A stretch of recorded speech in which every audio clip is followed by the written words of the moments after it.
بسم الله الرحمن الرحيم. الحمد لله رب العالمين، الصلاة والسلام على أشرف الأنبياء والمرسلين وعلى آله وأصحابه أجمعين ومن تبعهم بإحسان إلى يوم الدين. أما بعد، أعوذ بالله من الشيطان الرجيم. لن ينال الله لحومها ولا دماؤها ولكن يناله التقوى منكم كذلك سخرناها لكم لعلكم تشكرون.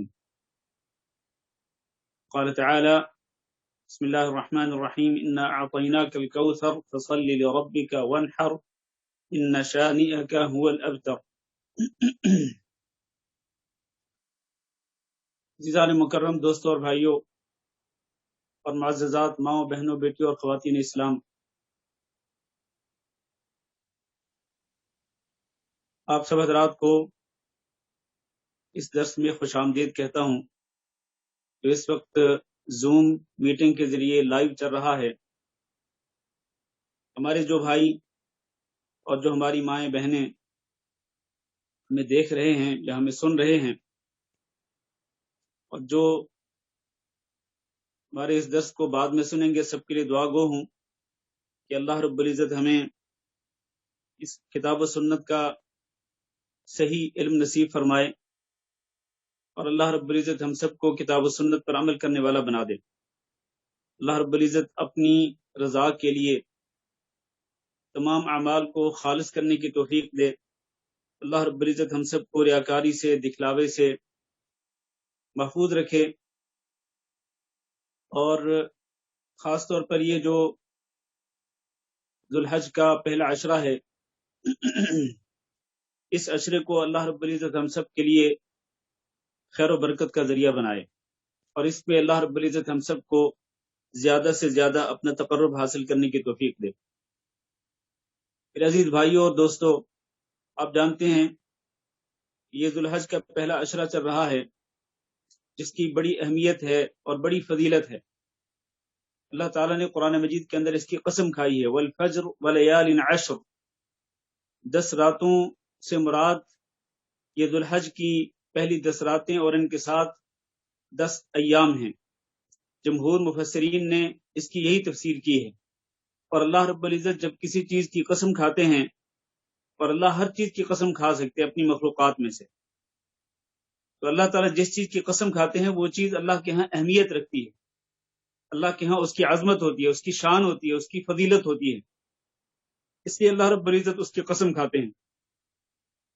تو ہمیں اس ذوالحج کے پہلے عشرے کو غنیمت سمجھتے ہوئے اس میں زیادہ سے زیادہ عبادت کرنی چاہیے، اور اس میں زیادہ سے زیادہ اللہ رب العزت کا تقرب حاصل کرنے کی کوشش کرنی چاہیے.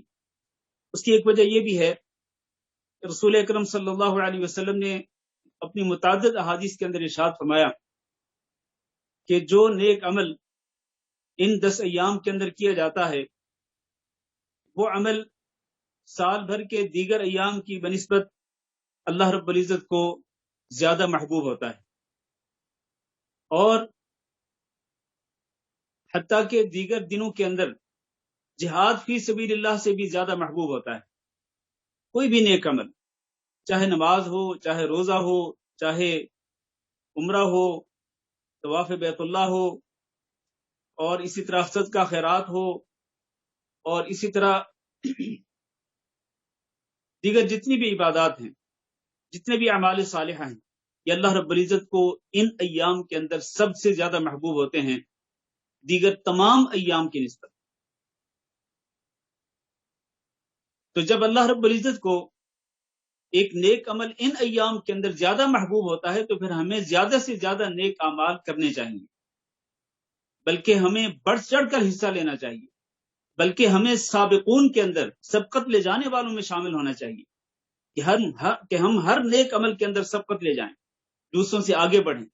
ایک قسم کا مسابقہ ہے، ایک قسم کا مقابلہ ہے نیکیوں میں، اور نیکیوں کے اجر و ثواب میں آگے بڑھنے کے لیے لوگ دنیا کے حصول کے لیے ایک دوسرے سے آگے بڑھنے کی کوشش کرتے ہیں. لوگ اس لیے دنیا کے حصول کے لیے بھاگ دوڑ کرتے ہیں جد و جہد کرتے ہیں، دن رات محنت کرتے ہیں، اپنی توانائیاں کھپاتے ہیں کہ ان کا بینک بیلنس دوسروں سے زیادہ ہو جائے، اور ان کی کوٹھی دوسروں کی کوٹھیوں سے، ان کا بنگلہ دوسروں کے بنگلوں سے اچھا ہو، ان کی گاڑی دوسروں کی گاڑیوں سے اچھی ہو۔ المہم یہ ہے کہ دنیا کی آسائشوں کے لیے لوگ ایک دوسرے سے آگے بڑھنے کی کوشش کرتے ہیں، کیوں نہ ہو کہ ہم آخرت کے لیے ایک دوسرے سے آگے بڑھنے کی کوشش کریں اور ایسے اعمال سر انجام دیں کہ جو ہمارے لیے ذخیرہ آخرت بنے اور ذریعہ نجات بنے۔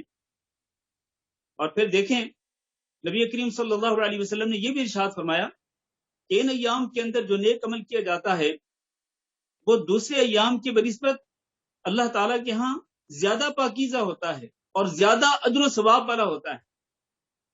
ازکا عند اللہ واعظم اجرا عند اللہ، سب سے زیادہ پاکیزہ عمل اور سب سے زیادہ اجر والا عمل کون سا ہوتا ہے؟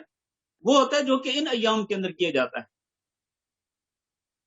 تو یہ جو میں نے مختصر سی اہمیت ذکر کی ہے ان ایام کی، یہ صرف تمہید کے طور پر کہ ہم ان ایام کے اندر توبہ کریں، ذکر اذکار کے ساتھ اپنی زبان کو تر رکھیں، تسبیحات کے ساتھ اپنی زبان کو تر رکھیں، اور خاص طور پر فرض نمازوں کو پابندی کے ساتھ پڑھیں، نفلی نماز کے اندر بھی ہمارا حصہ ہو، فرض نمازوں سے پہلے اور فرض نمازوں کے بعد کی سنتیں پابندی سے پڑھیں، اشراق کی نماز ہو، چاشت کی نماز ہو، رات کی تہجد کی نماز ہو۔ المہم یہ ہے کہ نفلی نمازوں کے اندر بھی اور اسی طرح نفلی طور پر صدقہ خیرات بھی ہو، اور سب سے بڑھ کر یہ کہ ہم سچے دل کے ساتھ توبہ کریں اپنے تمام گناہوں پر۔ اللہ تعالیٰ نے فرمایا وَتُوبُوا إِلَى اللَّهِ جَمِيعًا أَيُّهَا الْمُؤْمِنُونَ لَعَلَّكُمْ تُفْلِحُونَ۔ اللہ تعالیٰ کے ہاں کامیابی اور فلاح پانا چاہتے ہیں تو اللہ رب العزت کی طرف رجوع کریں۔ رجوع کرنے کا معنی کیا ہے کہ اللہ رب العزت کے سامنے اپنے گناہوں پر اشک ندامت بہائیں، اور اللہ رب العزت کے سامنے اپنے گناہوں کا اعتراف کر کے اپنے گناہوں کی معافی مانگے، اور نہ صرف معافی مانگے بلکہ آئندہ بھی ان گناہوں کے نہ کرنے کا عزم کریں۔ یہ ہوتی ہے سچی توبہ۔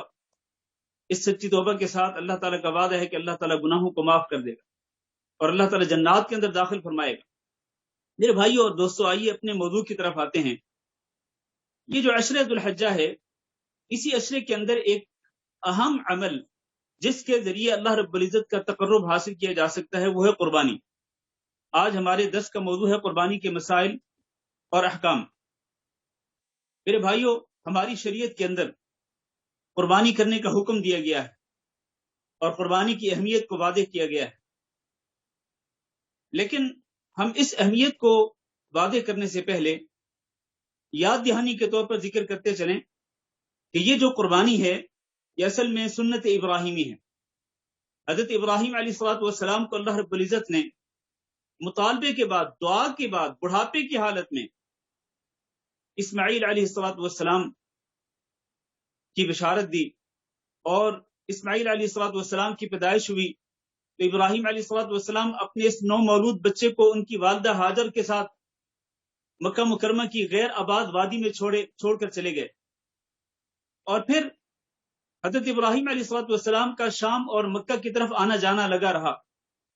ابراہیم علیہ السلام جن کے یہ صاحبزادے حضرت اسماعیل علیہ السلام جب یہ بلوغت کی عمر کو پہنچے، بعض مفسرین کے قول کے مطابق ان کی عمر 13 سال تھی، اللہ تعالیٰ نے فرمایا فَلَمَّا بَلَغَ مَعَهُ السَّعْيَ قَالَ يَا بُنَيَّ إِنِّي أَرَى فِي الْمَنَامِ أَنِّي أَذْبَحُكَ۔ اپنے صاحبزادے اسماعیل علیہ السلام سے کہا حضرت ابراہیم علیہ السلام نے کہ میرے پیارے بیٹے، خواب میں نے دیکھا ہے کہ میں تجھے ذبح کر رہا ہوں، اور انبیاء کا خواب اللہ کی وحی ہوتا ہے، اللہ کا حکم ہوتا ہے۔ انی اذبحک فانظر ماذا ترى، کیا میرے پیارے بیٹے ذرا بتلاؤ تمہاری کیا رائے ہے؟ ابراہیم علیہ السلام نے اپنی یہ رائے، اپنی یہ بات، اپنا یہ خواب اسماعیل علیہ السلام کے سامنے اس لیے نہیں پیش کیا تھا کہ ان کی رائے جان لیں اور دیکھیں اگر وہ راضی ہوں تو اس پہ عمل کریں، راضی نہ ہوں تو عمل نہ کریں، ہرگز نہیں۔ یقینی طور پر ابراہیم علیہ السلام اللہ کے اس حکم پہ عمل کرنے کے لیے بھرپور تیار تھے، لیکن وہ صرف اسماعیل علیہ السلام کا جواب جاننا چاہتے تھے۔ فانظر ماذا ترى، آپ کی رائے کیا ہے؟ قال یا ابت افعل ما تؤمر، اسماعیل علیہ السلام نے فوری طور پر جواب دیا کہ میرے ابا جان آپ کر گزرے جس کا آپ کو حکم دیا گیا ہے، ما تؤمر جس کا آپ کو حکم دیا گیا۔ اس کا معنی یہ ہے کہ جو خواب ابراہیم علیہ السلام نے دیکھا تھا وہ اللہ کا امر تھا، صرف یہ چیز دکھلائی نہیں گئی کہ آپ اپنے بیٹے کو ذبح کر رہے ہیں، بلکہ اللہ کا امر تھا کہ اپنے بیٹے کو ذبح کریں. افعل ما تؤمر. پھر اپنے باپ کو تسلی دیتے ہوئے کہا ستجدنی انشاء اللہ من الصابرین، آپ عنقریب مجھے اللہ کی مشیت کے ساتھ صبر کرنے والوں میں سے پائیں گے. یعنی ابا جان آپ پریشان نہ ہوں، میں آپ کو یقین دلاتا ہوں کہ میں صبر کروں گا. آپ جب مجھے ذبح کریں گے تو میں صبر کروں گا. کیونکہ بشرناہ بغلام حلیم، اللہ تعالیٰ نے جب بشارت دی تھی اسماعیل علیہ السلام کی تو اللہ نے فرمایا ہم نے ایک ایسے بچے کی بشارت دی جو کہ حلیم الطبع، یعنی برداشت کرنے والے، حوصلہ رکھنے والے، بردباری کرنے والے، بردبار، حوصلہ والے، برداشت کرنے والے، صبر کرنے والے. تو کہا میں صبر کروں گا. اللہ تعالیٰ نے مختصر طور پر ذکر فرمایا کہ فلما اسلم وتلہ للجبین، جب دونوں اللہ کے حکم پہ عمل کرنے کے لیے تیار ہو گئے، حضرت ابراہیم علیہ السلام اپنے جگر گوشے کو، اپنے لخت جگر کو ذبح کرنے کے لیے تیار ہیں، اور اسماعیل علیہ السلام اللہ کے حکم کے مطابق قربان ہونے کے لیے، ذبح ہونے کے لیے تیار ہیں.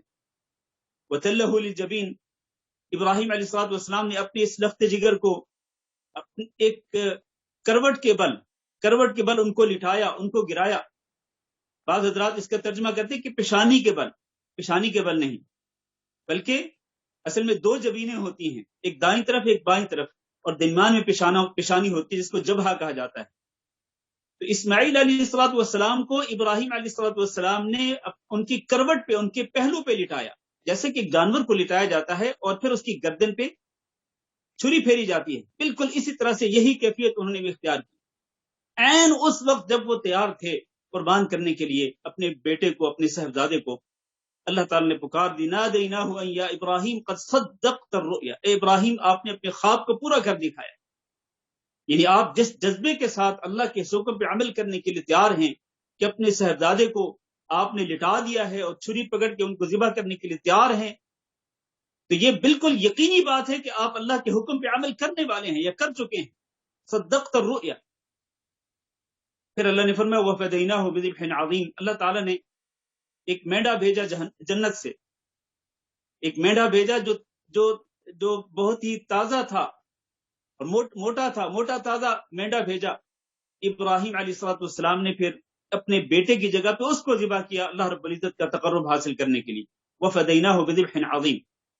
میرے بھائیو، میں نے یہ جو مختصر سا یہ واقعہ ذکر کیا ہے، اس کا مقصد صرف یہ ہے کہ اللہ رب العزت کو ابراہیم علیہ السلام کی یہ ادا اتنی پسند آئی اور اسماعیل علیہ السلام کو یہ ادا اتنی پسند آئی کہ اللہ رب العزت نے قیامت تک آنے والے مسلمانوں کے لیے اس قربانی کو مشروع قرار دے دیا کہ ہر سال جب یہ قربانی کا موقع آئے تو مسلمان اللہ کی رضا کے لیے جانور قربان کر کے اللہ رب العزت کا تقرب حاصل کریں. اللہ کا تقرب حاصل کرنے کا ایک بہت بڑا ذریعہ ہے جانور قربان کرنا اللہ کے نام پہ. اور اللہ تعالیٰ نے قرآن مجید میں اس کا حکم بھی دیا ہے، فصلی لربک وانحر، آپ نماز بھی اپنے رب کے لیے پڑھیں اور قربانی بھی اپنے رب کے لیے کریں. اب یہاں ذرا غور کریں کہ اللہ تعالیٰ نے نماز اور قربانی دونوں کا ایک ساتھ ذکر کیا. اس سے آپ اندازہ کر سکتے ہیں کہ قربانی کی کتنی اہمیت ہے. نماز اور قربانی دونوں کا ایک ساتھ ذکر کیا. ایک اور آیت میں فرمایا قل ان صلاتی و نسکی، میری نماز اور میری قربانی. یہاں بھی اللہ تعالیٰ نے صلاۃ اور نسک، نماز اور قربانی کو ایک ساتھ ذکر کیا. تو اس سے آپ اندازہ کر سکتے ہیں کہ اس قربانی کی کتنی اہمیت ہے اسلام کے اندر. یہی وجہ ہے کہ رسول اکرم صلی اللہ علیہ وسلم جب مدینہ منورہ میں تشریف لائے ہجرت کرنے کے بعد، تو آپ صلی اللہ علیہ وسلم 10 سال مدینہ منورہ میں مقیم رہے. حضرت انس رضی اللہ تعالیٰ عنہ بیان کرتے ہیں کہ رسول اکرم صلی اللہ علیہ وسلم 10 سال مدینہ منورہ میں مقیم رہے، تو آپ صلی اللہ علیہ وسلم ہر سال قربانی کرتے تھے اللہ کے اسی حکم پہ عمل کرتے ہوئے. ہر سال قربانی کرتے تھے نبی صلی اللہ علیہ وسلم. تو یہ ایک سنت ابراہیمی بھی ہے اور یہ ہمارے نبی حضرت محمد صلی اللہ علیہ وسلم کی سنت مبارکہ بھی ہے کہ جس پہ آپ نے عمل کیا اور آپ صلی اللہ علیہ وسلم نے صحابہ کرام کو اس کی ترغیب دی، اس کی تلقین کی. لہذا ہمیں بھی یہ عمل کرنا چاہیے اللہ رب العزت کا تقرب حاصل کرنے کے لیے۔ اس سلسلے میں کچھ احادیث ذکر کرتے ہیں، اور ان احادیث کو ذکر کرتے ہوئے اصل میں ہمارا مقصد یہ ہے کہ ہم قربانی کی شرعی حیثیت کو معلوم کر لیں کہ قربانی کی شرعی حیثیت ہے کیا یہ واجب ہے یا یہ سنت ہے، یہ سنت مؤکدہ ہے۔ اس میں اصل میں اختلاف پایا جاتا ہے۔ بعض اہل علم یہ کہتے ہیں کہ جو شخص خوشحال ہو، قربانی کرنے کی استطاعت رکھتا ہو، تو اس پر قربانی کرنا واجب ہے، اور بعض اہل علم یہ کہتے ہیں کہ قربانی کرنا واجب نہیں ہے بلکہ قربانی کرنا سنت ہے، لیکن یہ سنت مؤکدہ ہے جس کی تاکید کی گئی ہے، جس طرح کہ فرض نمازوں سے پہلے اور فرض نمازوں کے بعد کی سنتیں ہیں جن کو ہم سنت مؤکدہ کہتے ہیں، تاکید کی گئی ان سنتوں کی، تو ان کو پڑھنا چاہیے۔ اسی طرح سے قربانی بھی کرنی چاہیے، اس کی تاکید آئی ہے۔ امام بخاری رحمہ اللہ نے اپنی صحیح کے اندر کتاب الاضحیہ میں سب سے پہلا جو باب باندھا ہے اس کا عنوان ہے باب سنت الاضحیہ، کہ قربانی کی سنت ہونے کا بیان۔ اس میں امام بخاری رحمہ اللہ نے حضرت براء بن عازب رضی اللہ تعالیٰ عنہ کی حدیث ذکر کی ہے، جس کے الفاظ یہ ہیں، آپ صلی اللہ علیہ وسلم نے فرمایا کہ ان اول ما نبدأ به فی یومنا هذا ان نصلی ثم نرجع فننحر، کہ آج کے دن یعنی آج قربانی والے دن، عید کے دن 10 ذو الحج کو ہمارا سب سے پہلا کام کیا ہے کہ ہم نماز پڑھیں گے، پھر اس کے بعد ہم لوٹیں گے اور قربانی کریں گے۔ پھر فرمایا من فعلہ فقد اصاب سنتنا، جس نے ایسے ہی کیا تو اس نے ہماری سنت کو پا لیا۔ ومن ذبح قبل، اور جس نے عید کی نماز پڑھنے سے پہلے جانور کو ذبح کر لیا، قربانی کر لی، فإنما هو لحم قدمه لأهله، تو وہ بالکل اس کی حیثیت صرف اتنی ہے کہ اس نے ایک جانور ذبح کیا اور اپنے گھر والوں کو گوشت کھانے کے لیے عطا کر دیا، دے دیا۔ گھر والوں کو گوشت دیا کہ تم یہ گوشت پکاؤ، تم بھی کھاؤ ہم بھی کھائیں۔ یہ صرف ایک گوشت پکا کر اپنے گھر والوں کو کھلانا ہے بس، اس کے علاوہ کچھ نہیں۔ لیس من النسک فی شیء، یہ قربانی نہیں ہے۔ اگر قربانی عید کی نماز سے پہلے کی ہے تو اس کی کوئی حیثیت نہیں ہے، قربانی نہیں تسلیم کی جائے گی، بلکہ یہ صرف اور صرف ایک کھانے پینے کا ایک ذریعہ ہے، اس کے علاوہ کچھ نہیں ہے۔ اس حدیث میں نبی صلی اللہ علیہ وسلم نے اس کو اپنی سنت قرار دیا۔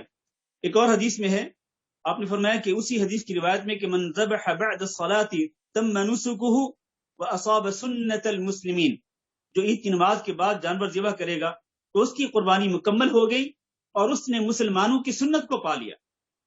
تو یہ جو الفاظ ہیں سنت کے، ان الفاظ کو سامنے رکھتے ہوئے امام بخاری نے اس سے استدلال کیا ہے کہ قربانی کرنا سنت ہے۔ اور امام ترمذی رحمہ اللہ نے اپنی سنن کے اندر ایک حدیث ذکر کی ہے، حضرت ابن عمر رضی اللہ تعالیٰ عنہ سے پوچھا گیا کہ کیا قربانی کرنا واجب ہے؟ تو ابن عمر رضی اللہ تعالیٰ نے جواب دیا کہ ضحى رسول اللہ صلی اللہ علیہ وسلم والمسلمون، کہ رسول اللہ صلی اللہ علیہ وسلم نے قربانی کی اور مسلمانوں نے بھی قربانی کی۔ اس شخص نے، سائل نے پھر سوال کیا کہ مجھے یہ بتائیں کہ کیا قربانی کرنا واجب ہے؟ ابن عمر رضی اللہ تعالیٰ نے کہا اتعقل، کیا تمہیں کوئی عقل ہے، کوئی سمجھ بوجھ ہے؟ میں تمہیں کہہ رہا ہوں کہ ضحى رسول اللہ صلی اللہ علیہ وسلم والمسلمون، کہ رسول اللہ صلی اللہ علیہ وسلم نے قربانی کی اور مسلمانوں نے بھی قربانی کی۔ تو اس سے تمہیں سمجھ جانا چاہیے کہ قربانی کی اہمیت کیا ہے، اس کی حیثیت کیا ہے۔ پھر یہ تمہارا سوال کہ کیا قربانی کرنا واجب ہے، یہ سوال کوئی معنی نہیں رکھتا ہے۔ گویا کہ تنبیہ کی ابن عمر رضی اللہ تعالیٰ نے کہ اگر تمہارے اندر عقل ہے نا، سمجھ بوجھ ہے، تو تم میرے جواب سے سمجھ جاؤ کہ قربانی کرنے کی حیثیت کیا ہے۔ اس حدیث کو ذکر کرنے کے بعد امام ترمذی رحمہ اللہ کہتے ہیں کہ والعمل على هذا عند اہل العلم ان الاضحیہ لیست واجبہ، اہل علم کے ہاں اسی پر عمل پایا جاتا ہے کہ وہ یہ سمجھتے ہیں کہ اضحیہ یعنی قربانی کرنا واجب نہیں ہے، ولکنها سنت رسول اللہ صلی اللہ علیہ وسلم، لیکن یہ سنت ہے نبی صلی اللہ علیہ وسلم کی، یستحب ان یعمل بها، اور مستحب ہے، بہتر ہے کہ اس پر عمل کیا جائے۔ تو میں نے امام بخاری رحمہ اللہ کے ایک باب کو ذکر کر کے اور اس کے تحت جو حدیث ہے اس کو ذکر کر کے، اور امام ترمذی رحمہ اللہ کے ہاں ایک حدیث کو ذکر کر کے اور اس کے نیچے انہوں نے جو کچھ کہا ہے، یہ سب ذکر کر کے یہ ان لوگوں کی دلیلیں ذکر کی ہیں جو یہ کہتے ہیں کہ قربانی کرنا سنت ہے۔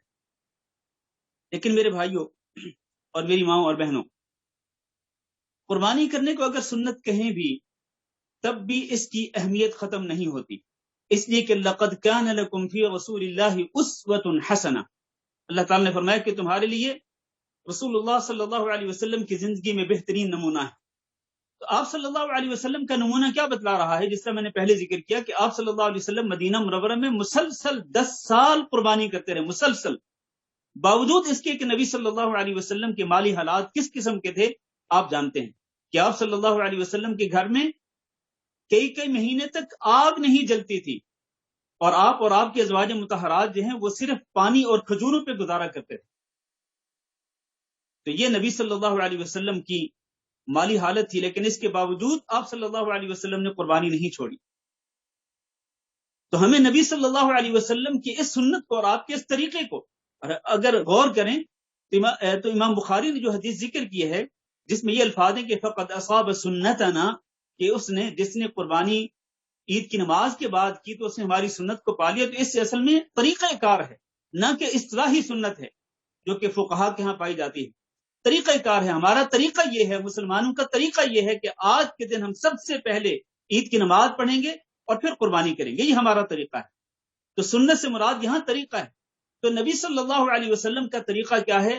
10 سال آپ صلی اللہ علیہ وسلم مدینہ منورہ میں مسلسل قربانی کرتے رہے، اور حضرت انس رضی اللہ تعالیٰ عنہ بیان کرتے ہیں کہ نبی صلی اللہ علیہ وسلم 2 مینڈے ذبح کرتے تھے۔ چونکہ آپ صلی اللہ علیہ وسلم 2 مینڈے ذبح کرتے تھے قربانی کے طور پر، تو میں بھی 2 مینڈے ہی ذبح کرتا ہوں قربانی کے طور پر۔ حضرت انس رضی اللہ تعالیٰ نے گویا کہ یہ بتلایا کہ جب رسول اللہ صلی اللہ علیہ وسلم کی یہ سنت ہے، آپ کو مبارک طریقہ ہے، تو اسی طرح میں بھی آپ کی سنت اور آپ کے مبارک طریقے پہ عمل کرتے ہوئے 2 مینڈے ذبح کرتا ہوں۔ تاہم اس کے ساتھ آپ یہ بھی بات ذہن میں رکھیں کہ نبی صلی اللہ علیہ وسلم کے طریقہ کار اور آپ کی سنت مبارکہ کی اہمیت تو ہے ہی، ہر مسلمان کے دل میں اس کی اہمیت ہونی چاہیے۔ یہ نہیں کہنا چاہیے کبھی کہ چونکہ سنت ہے، فرض تو واجب تو نہیں ہے نا، سنت ہی ہے نا، تو عمل کروں گا تو ٹھیک ہے، نہیں کروں گا تو کیا حرج ہے۔ بعض لوگ اس طرح جسارت کرتے ہوئے، جرات کرتے ہوئے کہہ دیتے ہیں وہ یار سنت ہی ہے نا، کون سا فرض یہ واجب ہے۔ اور میرے بھائیوں، اللہ تعالیٰ نے قرآن مجید کے اندر ارشاد فرمایا کہ وَمَا آتَاكُمُ الرَّسُولُ فَخُذُوهُ وَمَا نَهَاكُمْ عَنْهُ فَانْتَهُوا، رسول تمہیں جس بات کا حکم دے اس پہ تم عمل کرو، اور جس سے تم منع کرے اس سے اجتناب اور پرہیز کرو۔ رسول اکرم صلی اللہ علیہ وسلم نے ارشاد فرمایا کہ من وجد ساعة لأن يضحي فلم يضحي فلا يقربن مصلانا، جو سے قربانی کرنے کی استطاعت رکھتا ہو پھر وہ قربانی نہ کرے تو ہماری عیدگاہ کے قریب تک نہ آئے۔ اس میں سخت وعید ہے اس کے لیے کہ جو قربانی کی استطاعت رکھنے کے باوجود قربانی نہ کرے۔ اور بلکہ خطبہ عرفات میں نبی صلی اللہ علیہ وسلم نے واضح الفاظ میں ارشاد فرمایا تھا، یا ایھا الناس ان علی کل اہل بیت فی کل عام اضحیہ، لوگوں یہ بات اچھی طرح ذہن نشین کر لو کہ ہر گھرانے پر ہر سال قربانی کرنا لازم ہے۔ اب اس سے زیادہ واضح الفاظ کیا ہوں؟ یہ نبی صلی اللہ علیہ وسلم کا امر ہے، آپ صلی اللہ علیہ وسلم کا حکم ہے، اور اللہ تعالیٰ نے تو قرآن مجید میں حکم دیا ہی ہے کہ فصل لربک وانحر، اپنے رب کے لیے نماز بھی پڑھو، نماز کے لیے اور اپنے رب کے لیے قربانی بھی کرو۔ تو یہ اللہ کا حکم بھی، اور ادھر نبی صلی اللہ علیہ وسلم کا حکم بھی کہ لوگوں ہر سال ہر گھرانے پہ ایک قربانی کرنا ضروری ہے۔ اور یہاں یہ بات بھی ذہن میں رکھے کہ نبی صلی اللہ علیہ وسلم نے یہ نہیں فرمایا کہ گھر کے اندر ہر فرد پر قربانی کرنا لازم ہے، فرمایا ہر گھرانے پر، وہ کہ ایک فیملی اس پر قربانی کرنا لازم ہے۔ قربانی اور فیملی کا سربراہ جو ہے وہ جب اپنی اور اپنی فیملی کی طرف سے قربانی کرتے تو وہ کافی ہو جاتی ہے۔ نبی صلی اللہ علیہ وسلم نے یہ نہیں فرمایا کہ گھر کے ہر فرد پر، یا گھر میں یہ بھی نہیں فرمایا کہ گھر میں جتنے لوگ صاحب نصاب ہیں، اس طرح کہ آج کل لوگ کہتے ہیں، بلکہ سوشل میڈیا پہ یہ چیزیں پائی جاتی ہیں کہ جی قربانی کس پہ واجب ہے؟ اس پہ جو صاحب نصاب ہو، یعنی جس کے پاس 7.5 تولے سونا ہو، یا 52.5 تولے چاندی ہو، یا چاندی کی قیمت کے برابر کیش میں زکوٰۃ کا نصاب پورا ہو رہا ہو تو اس پر زکوٰۃ کرنا واجب ہے۔ میرے عزیز بھائیوں اور دوستو، اس قربانی کا زکوٰۃ کے نصاب سے قطعاً کوئی تعلق نہیں ہے، قطعاً کوئی تعلق نہیں ہے۔ نبی صلی اللہ علیہ وسلم نے کیا فرمایا؟ علی کل اہل بیت، ہر گھرانے پر ایک قربانی ہر سال واجب ہے، لازم ہے۔ تو یہ درست نہیں ہے کہ گھر کے اندر جتنے بھی افراد ہیں اگر وہ صاحب نصاب ہو تو ان میں سے ہر ایک پر زکوٰۃ لازم ہو، ہرگز نہیں۔ لوگ یہ سمجھتے ہیں کہ گھر کے اندر اگر فرض کریں ایک شخص ہے، وہ شادی شدہ ہے، اس کی بیوی بچے ہیں اور اس کے ساتھ اس کے ماں باپ بھی ہیں، تو اس کو اپنی طرف سے بھی قربانی کرے، اس کی بیوی اپنی طرف سے قربانی کرے، اس کا باپ اپنی طرف سے قربانی کرے، اس کی ماں اپنی طرف سے قربانی کرے. ایک ہی فیملی کے اندر، ایک ہی گھر کے اندر کئی لوگ قربانیاں کرتے ہیں. جبکہ نبی صلی اللہ علیہ وسلم کیا فرما رہے ہیں؟ آپ فرما رہے ہیں کہ ہر گھرانے پر ایک قربانی ہر سال لازم ہے. المہم یہ ہے، میں جو بات ذکر کرنا چاہتا ہوں وہ یہ ہے کہ شریعت کے اندر قربانی کی جو حیثیت ہے، وہ اس کو آپ سنت مؤکدہ کہیں تب بھی ٹھیک ہے، اور اگر آپ یہ کہیں کہ یہ واجب ہے اس شخص پر جو کہ اس کی استطاعت رکھتا ہو تو یہ بھی ٹھیک ہے. دلائل اس کی بھی تائید کرتے ہیں. تو جمہور اہل علم یہ کہتے ہیں کہ یہ سنت مؤکدہ ہے. بعض اہل علم جن میں امام ابو حنیفہ رحمہ اللہ، اور اس دور میں جو علماء ہیں ان میں شیخ ابن عثیمین رحمہ اللہ، اور اس سے پہلے شیخ الاسلام ابن تیمیہ رحمہ اللہ، یہ تمام ائمہ کرام جو ہیں وہ اس بات کے قائل ہیں کہ موسر جو خوشحال ہو اور وہ استطاعت رکھتا ہو قربانی کرنے کی تو اس کے لیے قربانی کرنا لازم ہے. واللہ اعلم. میرے بھائیو، یہاں ایک اور نقطہ بھی عرض کرتا چلوں. بعض لوگ اس دور کے اندر پروپیگنڈا کر رہے ہیں، کہتے ہیں جی کہ قربانی تو صرف حجاج کے لیے ہے، باقی لوگوں کے لیے نہیں. اور وہ یہ کہتے ہوئے بھی سنے جاتے ہیں کہ یہ جو لاکھوں مسلمان پوری دنیا کے اندر لاکھوں جانور ذبح کرتے ہیں تو یہ بالکل فضول خرچی کرتے ہیں اور جانوروں کا خون بہا کر جانوروں کو ضائع اور برباد کرتے ہیں. اصل میں قربانی صرف حاجیوں کے لیے ہے جن کو حج کے دوران قربانی کرنی چاہیے.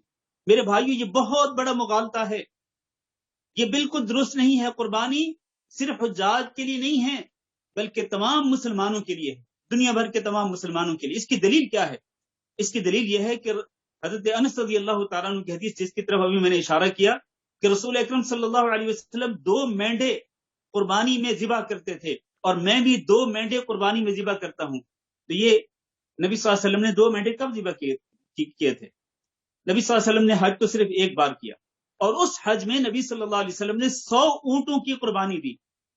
2 مینڈے آپ صلی اللہ علیہ وسلم کب قربان کرتے تھے؟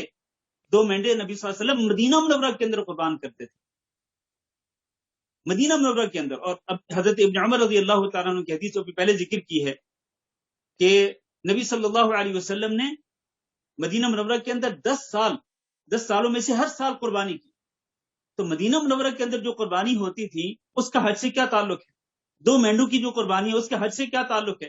اور نبی صلی اللہ علیہ وسلم کا یہ فرمان کہ آج کے دن یعنی قربانی کے دن، عید کے دن، ہمارا طریقہ یہ ہے کہ ہم سب سے پہلے عید کی نماز پڑھیں گے پھر ہم قربانی کریں گے. تو حج میں تو حاجیوں کے لیے عید کی نماز ہوتی ہی نہیں ہے. تو اس کا مطلب یہ ہے کہ یہ جو قربانی ہے یہ حجاج کے علاوہ باقی تمام مسلمانوں کے لیے. لہذا یہ بات یہ کہنا غلط ہے کہ اس کا تعلق ہے وہ صرف حجاج کے لیے ہے، یا اس کی اہمیت، اس کی شرعی حیثیت صرف حجاج کے لیے ہے، نہیں، تمام کے تمام مسلمانوں کے لیے. ایک اور بات، آج کل سوشل میڈیا پہ ایک یہ بھی مہم چل رہی ہے کہ چھوڑو کیا قربانی کرنی ہے، سارا سال تو گوشت کھاتے ہو. جس پیسے کے ساتھ، جتنی قیمت کے ساتھ آپ نے قربانی کا جانور خریدنا ہے اتنے پیسے آپ فقراء مساکین پہ خرچ کر دیں. بیوہ عورتیں ہیں، فقراء ہیں، مساکین ہیں، یتیم ہیں. اسی طرح لوگوں کی بیٹیاں گھروں کے اندر بیٹھی ہوئی ہیں، شادی کرنے کے لیے ان کے ماں باپ کے پاس استطاعت نہیں ہے. تو ایسے لوگوں کی مدد کریں. کیوں آپ پیسہ ضائع کرتے ہیں اور قربانی کر کے خواہ آپ اسراف اور فضول خرچی کرتے ہیں؟ ان فقراء مساکین کی مدد کیوں نہیں کرتے ہیں؟ میرے بھائیوں، بات یہ ہے کہ یہ فقراء اور مساکین کی خدمت کرنے یا ان کی امداد کرنے کا جذبہ صرف قربانی کے موقع پر ہی کیوں بیدار ہوتا ہے؟ اس کی آخر کیا وجہ ہے؟ قربانی کے موقع پر ہی آخر انسانیت کیوں یاد آتی ہے؟ سال بھر انسانیت کیوں بھول جاتی ہے؟ سال بھر فقراء مساکین کیوں بھول جاتے ہیں؟ یتیم کیوں بھول جاتے ہیں؟ بیوہ عورتیں کیوں بھول جاتی ہیں؟ جب لوگ فضول خرچیاں کرتے ہیں، لاکھ 2 لاکھ کے موبائل خریدتے ہیں، اس وقت انسانیت کہاں جاتی ہے؟ بھی مت خریدو آپ 2 لاکھ کا موبائل، 1 لاکھ کا موبائل مت خریدو. آپ 10,000 کا موبائل خرید لیں اور باقی 90,000 فقراء مساکین پہ خرچ کریں. وہاں پر انسانیت کیوں نہیں یاد آتی آپ کو؟ اور آپ جب فنکشن کرتے ہیں، کوئی شادی ہو یا کوئی اور فنکشن ہو، وہاں پر آپ لاکھوں روپے اڑا دیتے ہیں، بلکہ کروڑوں روپے اڑا دیتے ہیں. تو لاکھوں اور کروڑوں اڑاتے ہوئے آپ کو کیوں نہیں انسانیت یاد آتی؟ صرف قربانی کے موقع پر ہی آپ کو انسانیت یاد آتی ہے، اور یہ جذبہ آپ کا بیدار ہوتا ہے کہ انسانیت کی خدمت کرنی چاہیے، اصل میں یہ صرف اور صرف ایک پروپیگنڈا ہے، اور یہ صرف ایک چال ہے مسلمانوں کو اللہ رب العزت کا تقرب حاصل کرنے، قربانی کے ذریعے تقرب حاصل کرنے سے روکنے کے لیے اور ان کو اس سے دور کرنے کے لیے۔ تو مسلمانوں کے اس قسم کی سازشوں کا شکار نہیں ہونا چاہیے اور اپنی شریعت پہ ثابت قدم رہنا چاہیے۔ یہ من شعائر اللہ، قربانی اللہ کے شعائر میں سے ہے، اسلام کے خصوصی امتیازات میں سے ہے، اور یہ قربانی قیامت تک کے لیے باقی ہے، لہذا اس کی تعظیم کرنی چاہیے۔ ذالک ومن يعظم شعائر اللہ فانها من تقوى القلوب، دلوں کے تقوی میں سے یہ ہے کہ ہم اللہ کے شعائر کی تعظیم کریں اور برابر کرتے رہیں قیامت تک۔ اللہ کی تعظیم، یہ جو قربانی ہے اس کی تعظیم کا معنی یہ ہے کہ اس قربانی کی سنت کو ہمیشہ زندہ رکھیں، اور جو لوگ خوشحال ہیں قربانی کر سکتے ہیں وہ قربانی کرتے رہیں اور اس کے ذریعے اللہ رب العزت کا تقرب حاصل کرتے رہیں۔ آئیے اب قربانی کے کچھ مسائل کی طرف چلتے ہیں، ہمارے پاس وقت بڑا محدود ہے۔ قربانی کے مسائل میں سے ایک مسئلہ یہ ہے کہ قربانی کا جو جانور ہے ضروری ہے کہ وہ بہیمۃ الانعام میں سے ہو، چھپائے جانوروں میں سے ہو، اس لیے کہ اللہ تعالیٰ نے قرآن مجید کے اندر ذکر فرمایا وَيَذْكُرُ اسْمَ اللَّهِ فِي أَيَّامٍ مَّعْلُومَاتٍ عَلَى مَا رَزَقَهُم مِّن بَهِيمَةِ الْأَنْعَامِ، اللہ رب العزت نے انہیں جو چھپائے جانور عطا کیے ہیں ان میں سے یہ کسی ایک کو اللہ کے لیے قربان کریں بسم اللہ پڑھتے ہوئے، فی ایام معلومات، اور اس سے مراد ایام تشریق ہیں۔ تو ایام تشریق میں عید کا دن اور اس کے بعد 3 دن ایام تشریق، ان معلوم دنوں کے اندر چھپائے جانوروں میں سے کسی جانور کو اللہ کے نام پہ قربان کریں۔ وَلِكُلِّ أُمَّةٍ جَعَلْنَا مَنْسَكًا لِيَذْكُرُوا اسْمَ اللَّهِ عَلَى مَا رَزَقَهُم مِّن بَهِيمَةِ الْأَنْعَامِ، ہم نے ہر امت کے لیے قربانی کرنے کا اور اللہ کا تقرب حاصل کرنے کا ایک طریقہ بنایا، ایک طریقہ متعین کر دیا۔ وہ کیا کریں؟ وہ اس طرح کریں کہ لِيَذْكُرُوا اسْمَ اللَّهِ عَلَى مَا رَزَقَهُم مِّن بَهِيمَةِ الْأَنْعَامِ، کہ چھپائے جانوروں پر وہ بسم اللہ پڑھ کر ان کو اللہ کے لیے قربان کریں۔ تو چھپائے جانور جو ہیں وہ کون سے ہیں؟ وہ 4 قسم کے ہیں، وہ 4 جنسیں ہیں۔ اونٹ اور اس کے ساتھ اونٹنی، یہ پہلی جنس، اور دوسری جنس جو ہے وہ گائے یا بیل یعنی میل فیمیل، اور تیسری جنس جو ہے وہ بکری یا بکرا، اور چوتھی جنس جو ہے وہ بھیڑ یا چھترا یا دمبا۔ یہ 4 جنسیں جو ہیں ان میں سے کسی ایک جنس کے ساتھ قربانی ہو سکتی ہے۔ ان جنسوں کو چھوڑ کر باقی کسی اور جانور کی قربانی نہیں ہو سکتی ہے۔ قربانی اگر ہوگی تو صرف اور صرف ان 4 جنسوں کے اندر ہوگی۔ اور دوسری شرط یہ ہے قربانی کی شرطوں میں سے کہ قربانی کا جانور بالکل عیبوں سے پاک ہو، صحیح سالم ہو، موٹا تازہ ہو، اس کے اندر کوئی واضح نمایاں عیب نہ ہو۔ رسول اکرم صلی اللہ علیہ وسلم کے ارشاد گرامی ہے 4 لا تجوز فی الاضاحی، قربانی کے اندر 4 قسم کے جانور جائز نہیں ہیں، وہ کفایت نہیں کرتے۔ العوراء بین عبرها، ایک تو وہ کانا جانور جس کا کانا پن بالکل نمایاں ہو، اور یہاں سے آپ یہ بھی سمجھ لیں کہ اگر کانا جانور جو ہے یہ جس کی ایک آنکھ خراب ہو اس کی قربانی کفایت نہیں کرتی، تو جس کی دونوں آنکھیں خراب ہوں گی تو اس کی قربانی بھی بالاولیٰ کفایت نہیں کرے گی۔ اندھا جانور جو ہے اس کی قربانی نہیں ہو سکتی، کانے جانور کی قربانی نہیں ہو سکتی۔ والمریضۃ بین مرضها، وہ جانور کہ جو بیمار ہو اور اس کا بیمار ہونا واضح و نمایاں ہو، دور سے بندہ دیکھے پتہ چلے کہ یہ جانور جو ہے یہ بیمار ہے، بیماری کا شکار ہے، اس کی قربانی نہیں ہوگی۔ والعرجاء بین ضلعها، وہ لنگڑا جانور جس کا لنگڑا پن نمایاں ہو، دور سے وہ لنگڑا رہا ہو، لنگڑا کے چل رہا ہو، آپ دور سے دیکھیں پتہ چل جائے تو اس کی قربانی نہیں ہوگی۔ والکثیر التی لا تنقی، وہ انتہائی لاغر کمزور جانور کہ جس کی ہڈیوں کے اندر گودا نہ ہو، مغز نہ ہو، انتہائی لاغر کمزور جانور، اس کی قربانی بھی نہیں ہوگی۔ میرے بھائیو اس سلسلے میں یہ بات یاد رکھے کہ ان اللہ طیب لا یقبل الا طیبا، اللہ تعالیٰ بہت اچھے ہیں اور اپنی رضا کے لیے بہت اچھی چیز کو قبول کرتے ہیں، پاکیزہ چیز، حلال چیز اور بہت ہی عمدہ اور نفیس چیز اللہ تعالیٰ قبول کرتے ہیں۔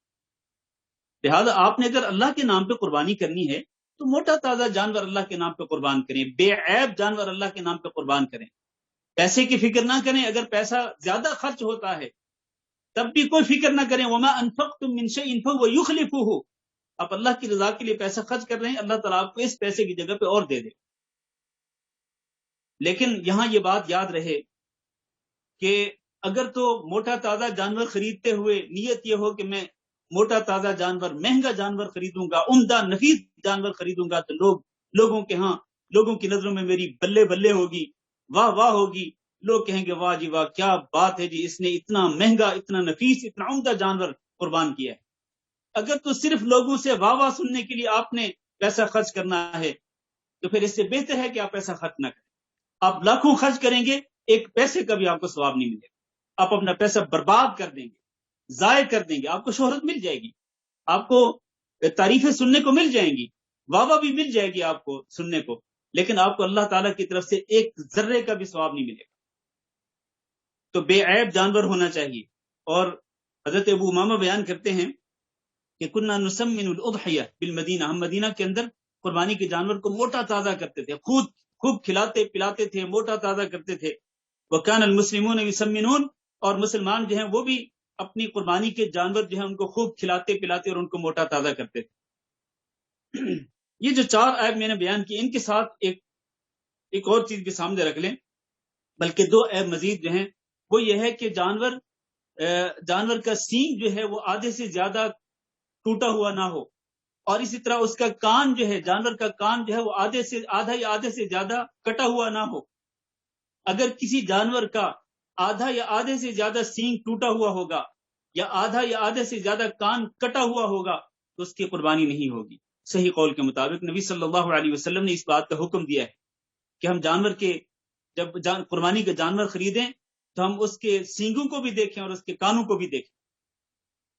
اور اعدب القرن اور اعدب الاذن جو الفاظ حدیث کے اندر ذکر کیے گئے ہیں, تو اس کی تشریح اور اس کی وضاحت یہی کی گئی ہے کہ جس جانور کا آدھا یا آدھے سے زیادہ سینگ یا کان کٹا ہوا ہو تو اس کی قربانی نہیں ہوگی. تیسری شرط یہ ہے کہ جانور کی عمر کا خیال رکھا جائے گا. نبی کریم صلی اللہ علیہ وسلم نے ارشاد فرمایا کہ لا تذبحوا الا مسنۃ, کہ تم صرف اس جانور کو ذبح کرو قربانی کے اندر کہ جو 2 دانتا ہو. صرف اور صرف 2 دانتا جانور ہی قربانی کے اندر ذبح ہو سکتا ہے.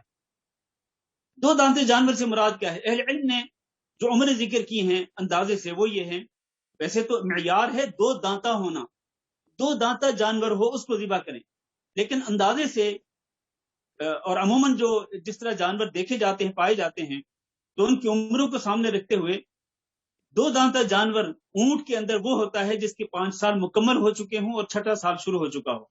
گائے کے اندر 2 دانتی گائے یا 2 دانتا بیل تب ہوتا ہے جب اس کے 2 سال مکمل ہو چکے ہوں, 3واں سال شروع ہو چکا ہو.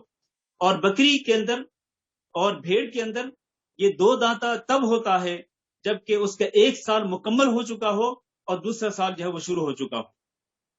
تو اہم چیز یہ ہے کہ جانور کو جب خریدیں تو دیکھیں کہ اس کے 2 دانت جو ہیں وہ سامنے سے نکلے ہوئے ہیں یا نہیں, وہ 2 دانتا ہو چکا ہے یا نہیں, اس کی عمر کتنی بھی ہو. اہم چیز ہے کہ اسنان دیکھیں, مسنہ کا جو لفظ ہے یہ اسنان سے ہے. دانت دیکھیں کہ کیا 2 دانت جو نمایاں ہوتے ہیں سامنے وہ نکل چکے ہیں یا نہیں. اگر وہ نکل چکے ہوں تو قربانی کر سکتے ہیں, نہیں نکلے تو پھر اس کی قربانی نہیں ہو سکتی ہے. ہاں, نبی صلی اللہ علیہ وسلم نے فرمایا الا ان يعثر عليكم فتذبحوا جذعة من الضأن. ہاں, اگر کوئی بندہ تنگ دست ہو اور وہ استطاعت نہ رکھتا ہو 2 دانتا جانور خریدنے کی, تو پھر اس کے لیے جائز ہے کہ وہ بھیڑ کی جنس میں وہ جزع خرید کر ذبح کر سکتا ہے, اس کو قربان کر سکتا ہے.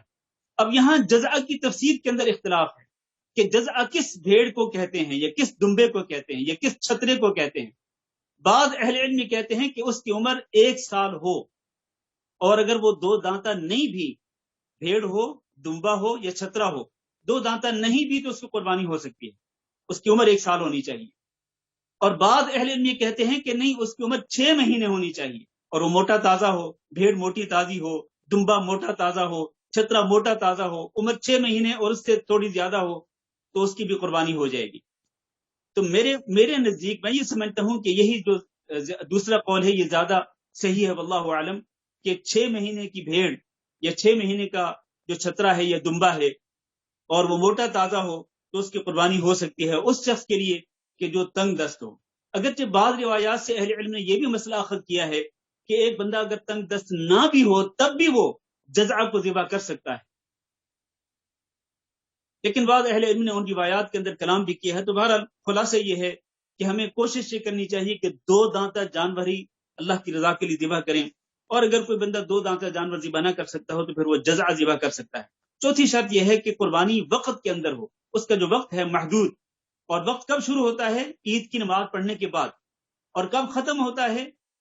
ایام تشریق کا جو آخری دن ہے، یعنی 13 ذو الحج کا سورج غروب ہونے سے پہلے تک قربانی ہو سکتی ہے، 4 دن اس کے بنتے ہیں۔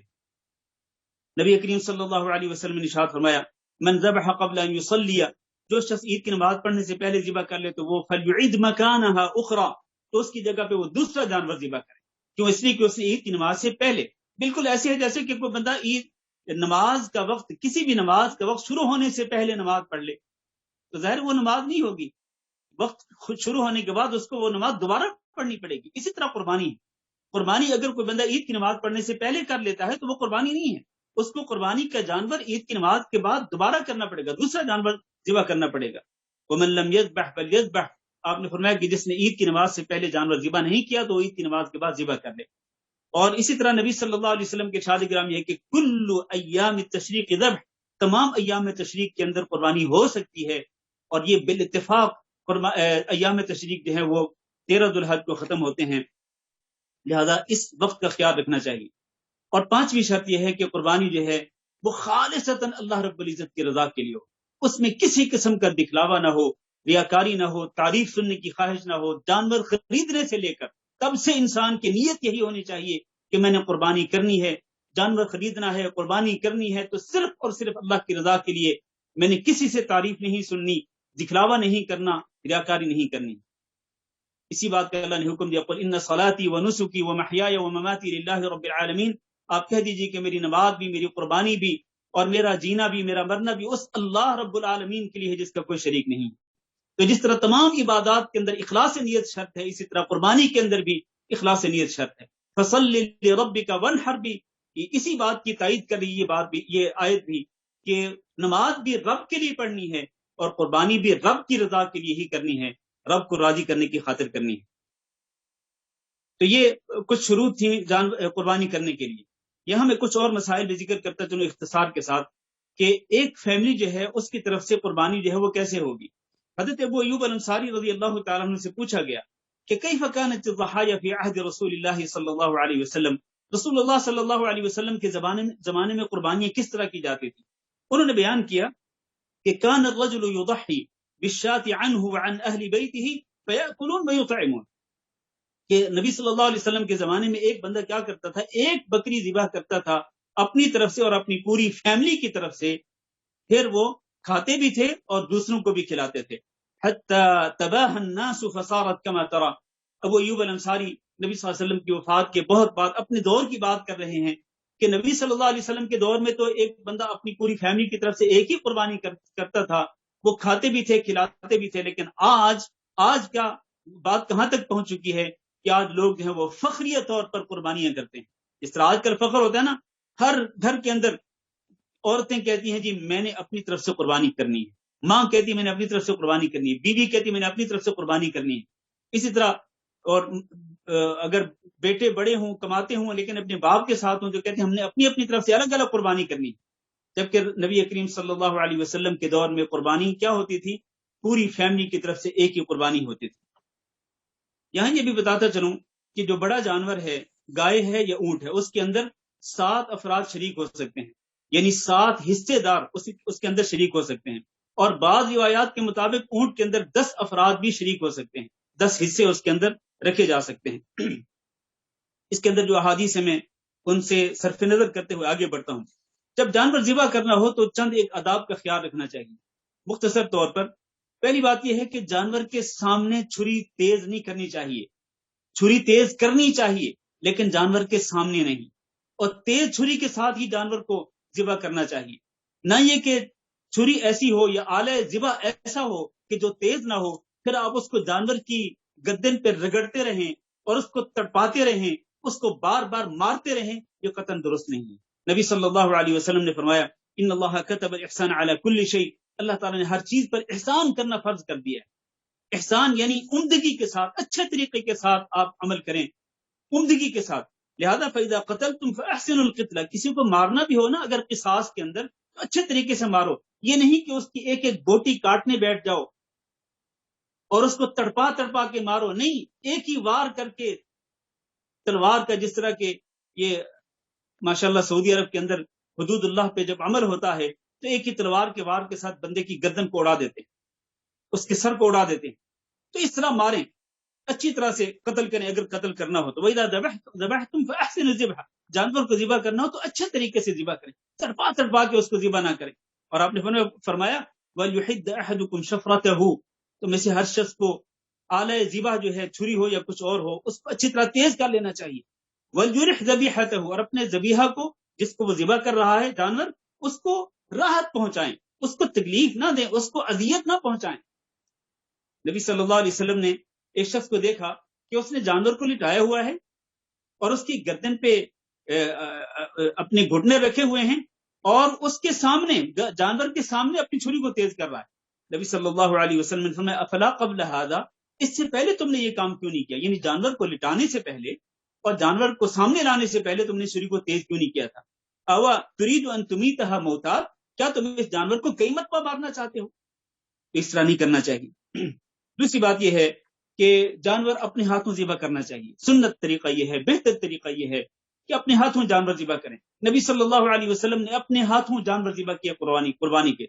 حج کے موقع پر آپ صلی اللہ علیہ وسلم نے جو 100 اونٹ قربان کرنے تھے، ان میں سے 63 اونٹ آپ نے اپنے ہاتھوں ذبح کیے، اور باقی عام موقعوں پر نبی صلی اللہ علیہ وسلم جب مینڈے ذبح کرتے تھے تو اپنے ہاتھوں ذبح کرتے تھے۔ صحیح بخاری کے اندر حدیث موجود ہے کہ نبی صلی اللہ علیہ وسلم مینڈے کو لٹاتے تھے، اس کے پہلو کے بل اس کے اوپر اپنا پاؤں رکھتے تھے، اور پھر آپ صلی اللہ علیہ وسلم بسم اللہ اللہ اکبر پڑھ کر اس کو ذبح کرتے تھے۔ لہذا اسی طرح سے جانور کو ذبح کرنا چاہیے۔ نبی صلی اللہ علیہ وسلم نے حضرت عائشہ رضی اللہ تعالیٰ عنہ کو یہی ارشاد فرمایا تھا کہ ہلم بالمدیہ، چھری لے کر کے آؤ۔ پھر آپ نے فرمایا اشحدیھا بحجر، اس کو کسی پتھر پہ تیز کر لو۔ پھر اس کے بعد جب چھری تیز ہو گئی تو اس کے بعد آپ صلی اللہ علیہ وسلم نے مینڈے کو لٹایا اور اس پر پاؤں رکھے یا اپنے گھٹنے رکھ کر اس کو نیچے تاکہ وہ حرکت نہ کرے ذبح کے وقت۔ پھر آپ صلی اللہ علیہ وسلم نے یہ پڑھا بسم اللہ اللہم تقبل من محمد و آل محمد ومن امت محمد۔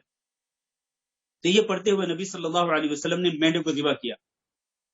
آخری ایک دو باتیں عرض کرتا چلوں کہ قربانی کا جانور جب ذبح ہو جائے تو اس کے گوشت کا کیا کرنا ہے۔ دیکھیں اللہ تعالیٰ نے واضح الفاظ کے اندر ارشاد فرمایا کہ فَكُلُوا مِنْهَا وَأَطْعِمُوا الْبَائِسَ الْفَقِيرَ، فَكُلُوا مِنْهَا وَأَطْعِمُوا الْقَانِعَ وَالْمُعْتَرَّ، کہ خود بھی کھاؤ اور بھوکے فقیروں کو بھی کھلاؤ، خود بھی کھاؤ اور ان فقراء کو بھی کھلاؤ، ان مستحق لوگوں کو بھی کھلاؤ کہ جو سوال کرنے سے بچتے ہیں، اپنا دامن بچاتے ہیں، لوگوں کے سامنے ہاتھ نہیں پھیلاتے، اور عفت کے ساتھ، پاک دامنی کے ساتھ وہ گھروں کے اندر ہوتے ہیں، لیکن ان کو ضرورت ہوتی ہے، آپ ان تک بھی گوشت پہنچائیں اور ان کو بھی گوشت کھلائیں کہ جو آپ کے پاس مانگنے کے لیے آتے ہیں۔ تو لہذا اس آیت سے معلوم یہ ہوا کہ کھائیں اور کھلائیں۔ اسی طرح نبی صلی اللہ علیہ وسلم کے ارشاد گرامی بھی یہی ہے کہ فَكُلُوا وَأَطْعِمُوا وَادَّخِرُوا، کہ تم کھاؤ، کھلاؤ بھی اور اس کو سٹور بھی کر سکتے ہو، ذخیرہ بھی کر سکتے ہو، محفوظ بھی کر سکتے ہو۔ گویا کہ خود بھی کھانا ہے، دوسروں کو بھی کھلانا ہے۔ دوسروں میں اپنے رشتہ دار بھی آتے ہیں، اپنے پڑوسی بھی آتے ہیں، فقراء مساکین بھی آتے ہیں۔ تو یہ قاعدہ ہے اور یہ ضابطہ ہے گوشت کے متعلق۔ عموماً یہ بات جو کی جاتی ہے کہ 3 حصے کیے جائیں، حتیٰ کہ لوگ وزن کر کے تول کر 3 حصے کرتے ہیں، اس کی کوئی شرعی حیثیت نہیں۔ کھانا ہے، کھلانا ہے، آپ کو اختیار ہے، آپ کم کھائیں اور زیادہ تقسیم کر دیں، اور آپ کو یہ بھی اختیار ہے کہ آپ زیادہ رکھ لیں اور کم تقسیم کر دیں، اس کی آپ کو شرعی طور پر اجازت ہے، اس میں کوئی حرج نہیں ہے۔ اور جہاں تک جلد کا تعلق ہے، جانور کی کھال کا تعلق ہے، تو جانور کی کھال یا تو اپنے استعمال میں لائیں یا پھر اس کو صدقہ کر دیں، اس کو بیچے نہیں، اور بیچ کر اس کا پیسہ اپنے اوپر خرچ نہ کریں۔ ہاں اگر آپ نے بیچنا ہے کہ بیچ کر اس کے پیسے کو آپ نے صدقہ کرنا ہے تب ٹھیک ہے، اس میں کوئی حرج نہیں۔ نبی صلی اللہ علیہ وسلم نے فرمایا من باع جلد اضحیتہ فلا اضحیۃ لہ، کہ جو بندہ اپنی جانور کی قربانی کی کھال کو بیچتا ہے تو اس کی قربانی نہیں ہوگی، یعنی بیچ کر پیسہ خود کھاتا ہے تو اس کی قربانی نہیں ہوگی۔ اور جزار کو جو قصاب ہو جو کسائی ہوتا ہے اس کو بھی وہ کھال جو ہے وہ بطور مزدوری نہیں دینی چاہیے، اور نہ ہی گوشت کا کچھ حصہ بطور مزدوری اس کو دینا چاہیے۔ ہاں گفٹ کے طور پر اس کو گوشت دے سکتے ہیں، اس میں کوئی حرج نہیں ہے، ہدیے کے طور پر دے سکتے ہیں، لیکن مزدوری کے طور پر اس کو نہ گوشت دے سکتے ہیں اور نہ ہی آپ اس کو جانور کی کھال دے سکتے ہیں۔ میرے بھائیوں، میں آخر میں بس ایک بات کرتا ہوں، پھر اس کے بعد درس ختم کرتے ہیں۔ جانور قربانی جو ہے، قربانی کا اصل مقصد کیا ہے؟ میں نے شروع میں آیت پڑھی تھی، لن ینال اللہ لحومها ولا دماؤها ولكن يناله التقوى منكم۔ اللہ کے پاس نہ تو جانوروں کے یہ جن کو آپ نے ذبح کرنا ہے قربانی کے طور پر، نہ تو ان کے گوشت پہنچتے ہیں نہ ان کے خون پہنچتے ہیں۔ اللہ تعالیٰ کو کون سی چیز پہنچتی ہے؟ ینالہ التقوى منکم، اللہ تعالیٰ کے ہاں جو چیز پہنچتی ہے وہ تمہارا تقوی ہے۔ لہذا میرے بھائیوں، حضرت ابراہیم علیہ الصلوۃ والسلام نے اور حضرت اسماعیل علیہ الصلوۃ والسلام نے قربانی کے ذریعے جو جذبہ ظاہر کیا تھا وہ کیا تھا؟ وہ جذبہ فرما برداری۔ اللہ رب العزت کے حکم کے سامنے ہر چیز کو قربان کر دیں، اپنی تمام کی تمام خواہشات کو اللہ کے حکم کے سامنے قربان کر دیں، یہ اصل قربانی ہے، اور اسی کو تقویٰ کہتے ہیں کہ اللہ کے خوف کو سامنے رکھتے ہوئے، اللہ کے ڈر کو سامنے رکھتے ہوئے آپ اللہ رب العزت کے احکام پہ عمل کریں، اور اللہ رب العزت نے جن باتوں سے منع کیا ان سے اجتناب اور پرہیز کریں، اس کو تقویٰ کہتے ہیں۔ یہ اصل قربانی ہے کہ اگر اللہ رب العزت کی رضا کو حاصل کرنے کے لیے راستے میں اگر رکاوٹیں پیش آ رہی ہیں، وہ چاہے میاں بیوی کی محبت ہو، ماں باپ کی محبت ہو، اولاد کی محبت ہو، پیسے کی محبت ہو، دوستوں کی محبت ہو، تعلقات ہوں، اسر و رسوخ ہو، کوئی بھی چیز اگر اللہ رب العزت کی خوشنودی حاصل کرنے کے لیے رکاوٹ بن رہی ہے تو اس رکاوٹ کو آپ قربان کر دیں اور اللہ رب العزت کی خوشنودی حاصل کریں، اللہ رب العزت کو راضی کریں۔ اگر آپ کو شیطان منع کرتا ہے، شیطان آپ کو آمادہ کرتا ہے کہ آپ اپنی خواہشات پہ عمل کریں اور آپ اللہ کی نافرمانی کریں، شیطان آپ کے سامنے برائیوں کو مزین کر کے پیش کرتا ہے، آپ ان برائیوں کو ایک سائڈ پہ کر دیں، اپنے دامن کو بچائیں برائیوں سے، خواہشات کی پیروی سے اپنے نفس کو بچائیں، یہ اصل قربانی ہے۔ اللہ تعالیٰ سے دعا کرتے ہیں کہ اللہ رب العزت ہمیں تقوی نصیب فرمائے، اور اللہ رب العزت اپنی رضا کے لیے ہمیں قربانیاں کرنے کی توفیق دے، اور قربانی کے ذریعے اللہ رب العزت ہمیں اپنا قرب نصیب فرمائے، اپنی رضامندی اور اپنی خوشنودی نصیب فرمائے، اور اللہ تعالیٰ ہم سب کو جنت الفردوس کے وارثوں میں شامل فرمائے، اور ہم سب کے گناہوں پر ہم سے درگزر فرمائے، اور اس سچرے کی خیر و برکت نصیب فرمائے۔ اللہ تعالیٰ ہمارے مریضوں کو شفا کاملہ نصیب فرمائے، اور جو لوگ پریشان حال ہیں اللہ تعالیٰ ان سب کی پریشانیوں کو دور فرمائے۔ وصلی اللہ وسلم علی نبینا محمد وعلی آلہ وصحبہ اجمعین، والسلام علیکم ورحمۃ اللہ وبرکاتہ۔ وعلیکم السلام ورحمۃ اللہ وبرکاتہ۔ شیخنا بارک اللہ فیک۔ شیخ اگر اجازت ہو تو کچھ سوالات لے لیں ہم لوگوں سے۔ جی جی، کسی کو اگر کوئی سوال کرنا ہے تو ہینڈ ریز کریں، میں ان کا مائک انمیوٹ کر دوں گا۔ شیخ پہلا سوال میری طرف سے یہ ہے کہ پہلے دن قربانی کرنا دوسرے دن قربانی کرنے کے مقابلے میں اجر و ثواب میں زیادہ ہے؟ جی، اس میں کوئی شک نہیں کہ قربانی 4 دن کرنا جائز ہے، جواز میں تو کوئی شک نہیں ہے، لیکن افضل کب ہے؟ تو اس کے بارے میں اہل علم نے یہی کہا ہے کہ جتنا جلدی آپ قربانی کریں گے اتنا ہی آپ کے لیے یہ افضل اور بہتر ہے کہ آپ قربانی جلدی کر لیں، کیونکہ یہ اللہ رب العزت کی اطاعت ہے، اللہ کا تقرب حاصل کرنے کا ذریعہ ہے، اللہ کو راضی کرنے کا ذریعہ ہے، تو جتنی جلدی آپ یہ کام کریں گے اتنے ہی جلدی آپ کو اللہ کی رضا نصیب ہوگی، اللہ کا قرب حاصل ہوگا۔ تو پہلا دن دوسرے سے افضل ہے، دوسرا تیسرے سے افضل ہے، اور تیسرا چوتھے سے افضل ہے، واللہ اعلم۔ شیخ دوسرا سوال یہ ہے کہ جو رسول صلی اللہ علیہ وسلم کی سنت کے مطابق اہل ثروت بھی ایک ہی قربانی کریں، اور یعنی وہ چاہیں تو میں بھی زیادہ قربانیاں کر سکتے ہیں، وہ ان کے پاس مال ہے تو وہ رسول صلی اللہ علیہ وسلم کی سنت کی مطابقت کرتے ہوئے ایک ہی قربانی کریں، یہ زیادہ بہتر ہے ان کے لیے، یا وہ بہت سے جانور قربان کریں؟ دیکھیں نا، نبی صلی اللہ علیہ وسلم نے اپنی تمام بیویوں کی طرف سے ایک گائے ذبح کی تھی، اور نبی صلی اللہ علیہ وسلم یہ حج کے موقع پہ تھا کہ آپ صلی اللہ علیہ وسلم نے اپنی تمام بیویوں کی طرف سے ایک گائے ذبح کی تھی، اور ویسے آپ صلی اللہ علیہ وسلم 2 مینڈے ذبح کرتے تھے، تو جبکہ آپ صلی اللہ علیہ وسلم کی 11 بیویاں بھی تھیں، تو آپ صرف 2 مینڈے ذبح کرتے تھے، اور آپ یہ فرماتے تھے کہ اللہم تقبل ھذا منی ومن امتی من محمد ومن آل محمد، کہ محمد صلی اللہ علیہ وسلم اور آل محمد صلی اللہ علیہ وسلم سے اے اللہ اس قربانی کو قبول فرما۔ اور ابھی جو حدیث میں نے ذکر کی تھی ابو ایوب الانصاری رضی اللہ تعالیٰ عنہ کی کہ نبی صلی اللہ علیہ وسلم کے زمانے میں لوگ کس طرح قربانی کرتے تھے کہ ایک شخص اپنی پوری فیملی کی طرف سے ایک بکری ذبح کرتا تھا۔ اب دیکھیں نا صحابہ کرام کے اندر جو ہے وہ بہت سارے صحابہ کرام ایسے بھی تھے کہ جو مالدار تھے، ماشاءاللہ تاجر تھے، تجار تھے، تو ایسا تو کہیں بھی نہیں میرے علم کے مطابق نہیں ہے کہ ایک اگر تاجر فیملی تھی اگر نبی صلی اللہ علیہ وسلم کے زمانے میں تو اس میں خامد نے الگ قربانی کی ہو، بیوی نے الگ کی ہو اور گھر کے دیگر افراد نے الگ الگ قربانیاں کی ہوں، اس طرح نہیں تھا۔ تو اس لیے بہتر یہی ہے کہ ایک ہی جانور ذبح کیا جائے۔ تاہم اگر فرض کر لیں کہ گھر کے اندر کمانے والے افراد زیادہ ہیں اور وہ یہ چاہتے ہیں کہ اللہ کا تقرب حاصل کرنے کے لیے ہی وہ اپنی طرف سے الگ قربانی کرے تو کر سکتے ہیں، جواز موجود ہے، لیکن صرف شرط یہ ہے کہ قربانی کرنے والے شخص کی نیت جو ہے اس کے اندر فخر و مباحات نہ ہو اور ریاکاری نہ ہو، دکھلاوا نہ ہو، خالصتاً اللہ کی رضا کے لیے اگر گھر کے کئی افراد طاقت رکھتے ہیں تو وہ قربانی الگ الگ کرتے ہیں تو کرنے میں کوئی حرج نہیں، جواز میں کوئی شک نہیں ہے۔ تاہم بہتر اور افضل یہی ہے کہ ایک ہی قربانی کی جائے پوری فیملی کی طرف سے، واللہ اعلم۔ شیخ ایک سوال چیٹ میں آیا ہے، آپ دیکھ کے آنسر کر دیں گے؟ جی ایک منٹ میں دیکھ لیتا ہوں۔